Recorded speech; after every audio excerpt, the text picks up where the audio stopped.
আল্লাহ তাআলা আমাদেরকে স্পেশাল ভাবে কিছু নাইট, কিছু রাত দিয়েছেন উদযাপন করার জন্য। যেমন ইন্না আনজালনাহু ফি লাইলাতিল কদর, রমজান মাস যখন আসে আল্লাহ তাআলা রমজান মাসে একটা রাত, স্পেশাল রাত মুমিন বান্দাকে হাদিয়া দিয়েছেন।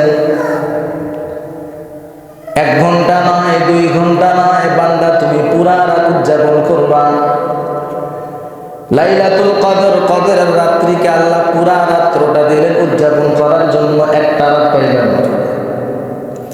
2 নাম্বার লাইলাতুল নিসফি মিন শাবান, রমজান মাসের আগে শাবান মাস, শাবান মাসের 14তম দিবাগত রাত্রিতে আমরা একটা রাত উদযাপন করি, তার নাম হলো শাবান মাসের মধ্যম রজনী।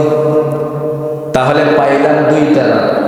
কদরের রাত, পূর্ণ রাত আল্লাহ উদযাপন করার জন্য দিলেন লাইলাতুল নিসফি মিন শাবান। শাবান মাসের 14তম দিবাগত রাত আল্লাহ আমাদেরকে দিলেন পূর্ণ রাত উদযাপন করার জন্য। এরপরে আসেন আমরা 2টা উৎসব উদযাপন করি, ঈদুল ফিত্র এবং ঈদুল আযহা। আল্লাহ তাআলা মুমিন বান্দা বান্দীদেরকে আরো 2টা রাত, পূর্ণ রাত স্পেশাল হাদিয়া দিলেন। বান্দা 2 ঈদের রাত তোমরা উদযাপন করবা। এই 2 ঈদের রাত আল্লাহ আমাদেরকে পূর্ণ রাত উদযাপন করার জন্য দিলেন। বলেন তো পূর্ণ রাত উদযাপন করার জন্য কয়টা রাত আল্লাহ আমাদেরকে দিলেন? 4টা। জিলহজ মাসের প্রথম 10 দিন, জিলহজ মাসের প্রথম 10টা রাত আল্লাহ পূর্ণ রাত উদযাপন করার জন্য দিলেন। তাহলে মোট কয়টা রাত হইল? 14টা। কয়টা রাত? 14টা। এই বছরে 365 দিন, এই 365 দিনের মধ্যে আল্লাহ 14টা রাত মুমিন বান্দা বান্দীদেরকে পূর্ণ রাত উদযাপন করার জন্য দিলেন। এবার 365 দিনে 14 রাত পাইলাম, বাকি থাকে কয় রাত? 351 রাত। 351 রাত। হ্যাঁ, এবার বোঝা দরকার আল্লাহ 14টা রাত আমাদেরকে স্পেশাল দিলেন পূর্ণ রাত উদযাপন করার জন্য। বাকি 351 রাত কেমনে উদযাপন করে মুমিন বান্দা? আল্লাহ তাআলা ওই রাত কেমনে উদযাপন করবে তাও আমাদেরকে বলে দিলেন। ওয়া মিনাল লাইলি ফাতাহাজ্জাদ বিহি নাফিলাতাল লাক আসা আন ইয়াবআসাকা রাব্বুকা মাকামান মাহমুদা। সুবহানাল্লাহ। একটু জোরে বলেন সুবহানাল্লাহ। 14টা রাত পূর্ণ রজনী আল্লাহ দিলেন উদযাপন করার জন্য। বাকি 351টা রজনী আল্লাহ তাআলা মুমিন বান্দা বান্দীদেরকে বলে দিলেন এই 351 রজনীর মধ্যে পূর্ণ রাত নয়, বরং 351 নাইটে কিছু সময় আমি আল্লাহর জন্য তাহাজ্জুদের মুসল্লায় দাঁড়িয়ে যাও। তাহলে বলেন তো মুমিনদের জন্য কি খ্রিস্টান আর মুশরিকদের বানানো নাইট উদযাপন করা কি ধার করে আনতে হবে? কথা বলেন না কেন? মুমিনদের তো উদযাপন, নাইট উদযাপন করার অনেক নাইট আছে। 365 দিন আল্লাহ দিলেন নাইট উদযাপন করার জন্য। কিন্তু আমার মাথা বড় খারাপ, ওই রোমান মুশরিকদের জানুস দেবতার, জানুস মূর্তির পূজা তারা করত। জানুস দেবতাকে খুশি করার জন্য তারা ওই নাইট উদযাপন করে। আল্লাহ আমাদেরকে 365টা রাত উদযাপন করার জন্য দিলেন। কিন্তু মুমিন ভুলে গেছো আল্লাহ তোমাকে 365 রাত উদযাপন করার জন্য দিলেন। আল্লাহর দেওয়া পছন্দ হয় না, মুশরিকদের বানানো রাত উদযাপন করতে তোমার বড় ভালো লাগে। তাহলে এখন বলেন তো মুশরিকদের বানানো নাইট উদযাপন করবেন নাকি আল্লাহ প্রদত্ত নাইট উদযাপন করবেন? বলেন বলেন, কার দেওয়া নাইট উদযাপন করব? আল্লাহর দেওয়া নাইট উদযাপন করব। কতদিন? বছরে 365 দিন। তো মুমিন মুসলমান কোনদিন তো মুশরিকদের বানানো নাইট ধার করে আনা লাগবে না। তোমার রবেই তো তোমাকে 365 দিন উদযাপন করতে দিলেন। তুমি আবার কেমন তোমার মাথাটা খারাপ হয়ে গেল যে মুশরিকদের বানানো নাইট উদযাপন করবে তুমি? বলেন তো এটা মানা যায়? যায় না। এবার প্রশ্ন জাগতে পারে, এই মুশরিকদের বানানো নাইট মুমিন মুসলমান কেন উদযাপন করবে, কেন হারাম? এর এক নাম্বার কারণ হলো, মুমিন মুসলমান কোনোদিন বিধর্মীদের কোনো কালচার, কোনো সংস্কৃতি গ্রহণ করতে পারে না। যখন মুমিন মুসলমান কোনো বিধর্মীদের কালচারকে, সংস্কৃতিকে নিজের সংস্কৃতি হিসাবে গ্রহণ করবে, আল্লাহ বলে দিলেন এরা মুমিন মুসলমানদের দলভুক্ত থাকবে না, মুশরিকদের বানানো নাই উদযাপন করবা, মুশরিকদের অন্তর্ভুক্ত হয়ে যাইবা। নাউজুবিল্লাহ। আল্লাহ তাআলা বলেন, ইয়া আইয়ুহাল্লাযীনা আমানু লা তাত্তাখিযুল ইয়াহুদা ওয়ান নাসারা আউলিয়া বা'দুহুম আউলিয়াউ বা'দ।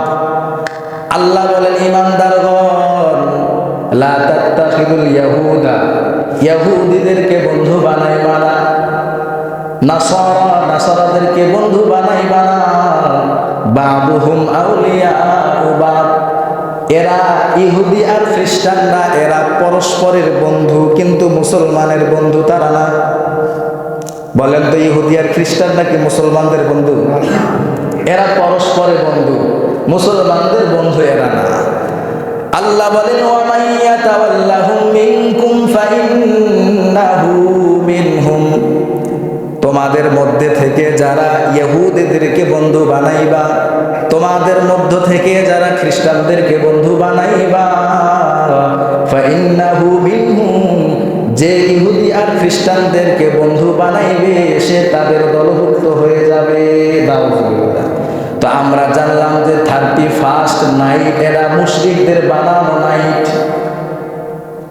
এবার আপনি মুসলমান দাবি করেন, মুসলমান দাবিদার, নিজের সংস্কৃতিকে বাদ দিয়া খ্রিস্টানদের বানানো নাইট যদি আমি আপনি মুমিন মুসলমানেরা ওই নাইট উদযাপন করি, আল্লাহর কথা অনুযায়ী আমাদের নামটা মুসলমানদের খাতায় থাকতে পারে, কিন্তু আমরা দলভুক্ত হয়ে যাব কার? ইহুদি আর খ্রিস্টানদের। এবার বলেন তো, 31st নাইট কেন হারাম? এটা মুমিন মুসলমানদের সংস্কৃতি নয়, এটা হলো মুশরিকদের সংস্কৃতি। আর আল্লাহ বলে দিলেন, ওই মুশরিকদের সংস্কৃতিকে যদি তুমি গ্রহণ করো তাহলে তুমি তাদের দলভুক্ত হয়ে যাইবা। তাহলে এই 31st নাইট হারাম হওয়ার এক নাম্বার কারণ হলো এটা মুসলমানদের সংস্কৃতি না। যারা এইটা মুসলমানদের সংস্কৃতি হিসাবে আমাদের বাংলাদেশে পায়তারা করবে মুসলমানদের সংস্কৃতি বানাবার জন্য, এরা মানুষ নয়, এরা মানুষ নামের ওই ইহুদি আর খ্রিস্টানদের দালাল। এটা ভালো করে বুঝবেন। আমাদের দেশে কেউ যদি বলে পহেলা বৈশাখ এটা মুসলমানদের সংস্কৃতি, 31st নাইট এটা মুসলমানদের সংস্কৃতি, তাহলে এটা স্পষ্ট পরিষ্কার কথা তার মাথায় ভূত চাপছে।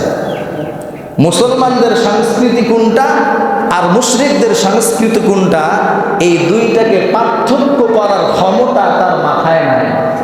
এজন্য মুসলমানদের মধ্যে মুশরিকদের বানানো কালচারকে ঢুকে দিতে চায়।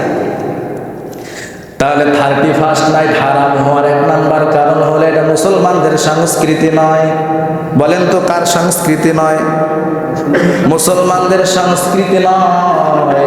2 নাম্বার হারাম হওয়ার কারণ হলো এই 31st নাইট যারা উদযাপন করে এই রাত্রে এমন কোন অশ্লীলতা আর বেহায়াপনা নাই যেটা হয় না।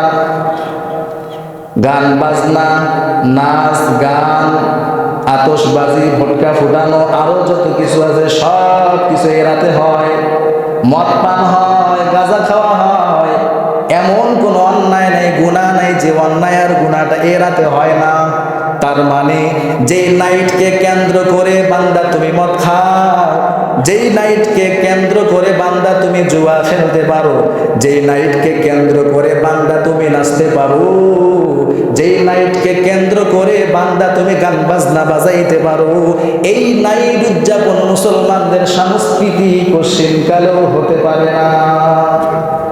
বুঝাচ্ছ কথা? সিনফান মিন আহলিন নার, আল্লাহর রাসূল বলেন 2 শ্রেণীর মানুষ যাবে জাহান্নামে। লাম আরহুমা, এই দুই শ্রেণীর মানুষকে আমি পয়গম্বর দেখি নাই। কেমন দুই শ্রেণীর মানুষ? আল্লাহর রাসূল বলেন, এক শ্রেণীর মানুষ হবে তারা কওমুন মাহুম সিয়াতুন কাআদনাবিল বাকর ইয়াদরিবুনা বিহান নাস। আল্লাহর রাসূল